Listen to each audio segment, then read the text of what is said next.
Kalau ditinggalkan berpahala. Inilah dia hal-hal yang dimakruhkan bagi orang yang berpuasa. Ibu-ibu yang saya muliakan, bahwa di dalam agama kita ini ada perbuatan-perbuatan yang dibolehkan dan ada perbuatan yang dilarang. Kalau perbuatan yang dilarang itu tentu jelas tidak boleh kita laksanakan, ya kan? Tetapi ada juga perbuatan yang dibolehkan. Perbuatan yang dibolehkan ini dia kalau kita kerjakan boleh, namanya boleh, ya kan? Boleh kita kerjakan dan tidak berdosa kalau seandainya kita kerjakan. Inilahnya perbuatan yang dibolehkan.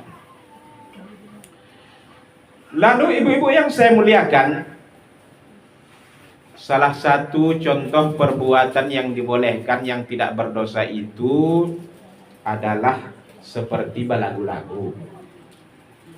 Saya yakinkan ibu-ibu paling suka balagu, walaupun di kamar mandi, ya kan? Walaupun di kamar mandi pasti suka balagu. Sedang memasak, ya kan? Ini perbuatan yang dibolehkan dan tak berdosa kita melakukannya, ya kan? Tapi ibu-ibu yang saya muliakan, macam mana itu kalau misalnya kita lakukan saat kita berpuasa? Jadi kalau saat kita berpuasa itu sebenarnya tidak boleh kita lakukan. Tapi kan Ustaz tak berdosa. Iya memang betul tak berdosa. Namanya perbuatan yang dibolehkan itu kalau dilakukan tak berdosa. Kalau dikerjakan pun tak berpahala. Dikerjakan tak ada berpahala dan tak berdosa. Namanya perbuatan yang dibolehkan. Jadi dalam agama kita, kalau suatu perbuatan itu dikerjakan tak berpahala tapi tak berdosa, itu digolongkan kepada perbuatan yang tak bermanfaat. Perbuatan yang tak bermanfaat, mengapa tidak menghasilkan pahala? Jadi kalau orang yang berpuasa, rupanya tak cocoklah dia melakukan yang seperti ini. Mengapa? Karena kita dalam berpuasa itu lebih dituntut untuk melakukan perbuatan-perbuatan yang sunnah yang menghasilkan pahala. Oleh karena itu, segala bentuk perbuatan yang dibolehkan, tetapi kalau dikerjakan tidak menghasilkan pahala, lebih baik itu ditinggalkan daripada kita kerjakan. Jadi kalau kita dalam berpuasa, kita lakukan itu, maka ini berarti kita melakukan yang makruh. Itu melakukan perbuatan yang makruh kita berarti, ya kan? Kalau kita dalam berpuasa melakukan hal yang seperti itu, jadi perbuatan yang makruh namanya. Oleh karena itu ibu-ibu yang saya muliakan, kalau dalam berpuasa itu maka tak usahlah dulu menyanyi-nyanyi, ya kan? Bahkan tidak dulu menyanyi namanya. Makruh. Yang bagus dikerjakan yang sunnah. Itunya pula baca Al-Quran, ya kan? Iya. Jadi itu dia yang sunnah yang dikerjakan yang bagus, yang menghasilkan pahala. Jangan yang makruh kita kerjakan. Jadi karena itu kan kita sering tengok orang, ya kan, di bulan puasa kalau tak menyanyi paling tidak mendongak lagu dia, diputarnya kuat-kuat lagu itu, ya kan. Berpahalakah? Tidak menghasilkan pahala. Maka segala suatu bentuk perbuatan yang tidak menghasilkan pahala, kalau dikerjakan itu saat kita berpuasa, maka puasa kita menjadi makruh. Oleh karena itu harus kita tinggalkan. Apalagi contoh yang lain? Memakai wangi-wangian, kan? Di siang bulan Ramadan itu dia sedang berpuasa, dia memakai wangi-wangian sampai 3 kilometer keciuman misalnya. Saking apa ya kan? jadi kupindahkan dulu ya. Tengok ada macam malu-malu orang ke sana. Sini pula yang adil. Memakai wangi-wangian, ya kan, itu termasuk perbuatan. Dan juga termasuk apa namanya? Membeli pakaian-pakaian. Nah, di siang Ramadan itu dia yang dicarinya itu macam mana pakaian nanti yang bagus, modelnya macam mana. Ini memang boleh, tak berdosa, tetapi tak berpahala juga. Ini termasuk perbuatan yang makruh. Bukan? Dia belanja je Ustaz. Hah? Belanja. Belanja, ya betul, belanja itulah.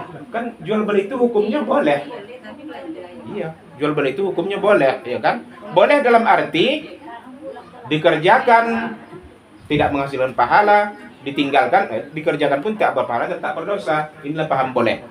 Aja macam masuk dia perbuatan yang boleh. Tapi kalau karena kita dalam keadaan berpuasa, maka lebih baik kita tinggalkan. Mengapa? Karena memang orang yang berpuasa itu memang disunahkan dia melaksanakan perbuatan-perbuatan yang menghasilkan pahala. Kalau tak boleh baju bagi nasi memang mengapa? Apa tak tahu Ustaz? Berpuasa tu malam. Atau malam?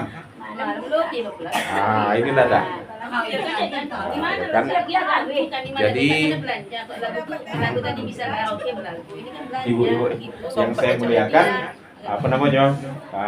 Awak itu sekarang terkenal nanti toh. Kalau anda puasa berpahala, jago ini, jangan lakukan. Tapi kalau anda namanya sudah makruh, ya kan? Kalau yang makruh tuh kita kerjakan saat berpuasa, maka tak ada dapat kita jadinya. Tak ada dapat kita pahala jadinya. Itulah kan. Ya kan? Jadi segala sesuatu perbuatan yang boleh itu kalau dikerjakan bagi orang yang berpuasa, maka dia jadi makruh jadinya. Yang tak membuat makruh itu mana? Kalau dia yang sunnah yang menghasilkan pahala, barulah puasa kita tuh tidak jatuh kepada makruh. Ini perlu kita perhatikan ibu-ibu yang saya muliakan ya.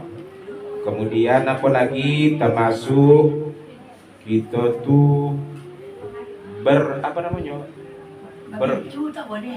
Iyalah. Iya. Gosok gigi, tapi itu setelah habis, setelah zuhur. Setelah zuhur kita tidak ibaratkan lagi. Tapi kalau pagi boleh. Apa coba pagi-pagi, ya kan? Kemudian supaya apa lagi? Kalau misalnya ada sisa-sisa makanan tadi tinggal terselip di gigi kita, cepat kita gosok gigi di pagi hari, maka tidak akan membahayakan, mengkhawatirkan. Jadi termasuk tadi itu yang membiarkan sisa-sisa makanan terselip di gigi, sedangkan kita dalam berpuasa kita biarkan jatuh kepada makruh juga namanya. Karena dikhawatirkan nanti bisa tertelan jadinya. Itu dia. Itulah tadi termasuk bersiwak atau gosok gigi akan sesudah zuhur, berkumur-kumur begitu juga.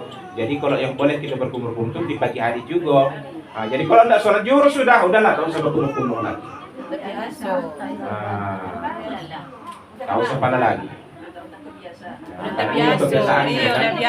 Terbiasa tanpa disadari. Akhirnya jatuh kepada makruh. Mungkin sebulan tu tak ingat awak Ustaz. Supaya manusia boleh. Iya, pagi hari boleh. Boleh. Kalau siang tidak. Tak biasa lagi. Itu jatuh kepada makruh dia. Memang tak batal doh, memang tak batal, tapi makruh. Kalau di sungai tak kukum sana dia. Termasuklah ibu-ibu mencuci makanan. Memang batas lidahnya saja. Manis atau tidak ya? Udah cocok garamnya atau tidak? Betul banget. Makruh juga. Jadi puasa tak batal memang tidak, tapi makruh juga ya kan. Iya, mengurangi dia.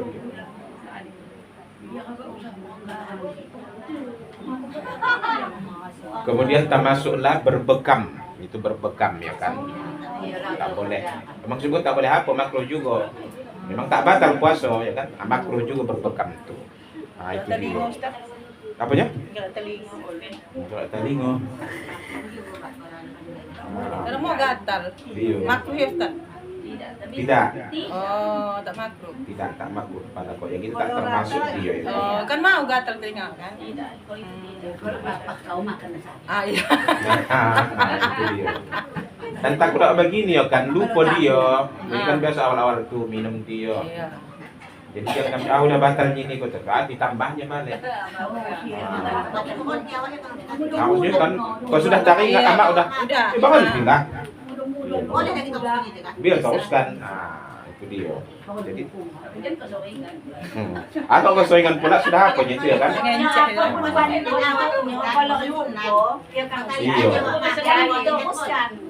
Boleh lagi diteruskan itu. Iya, kok tadi karena lupa tuh. Begitu kita sudah teringat, hentikanlah terus. Oh, aku puasa, udah hentikanlah. Lanjutkanlah puasanya, ya kan?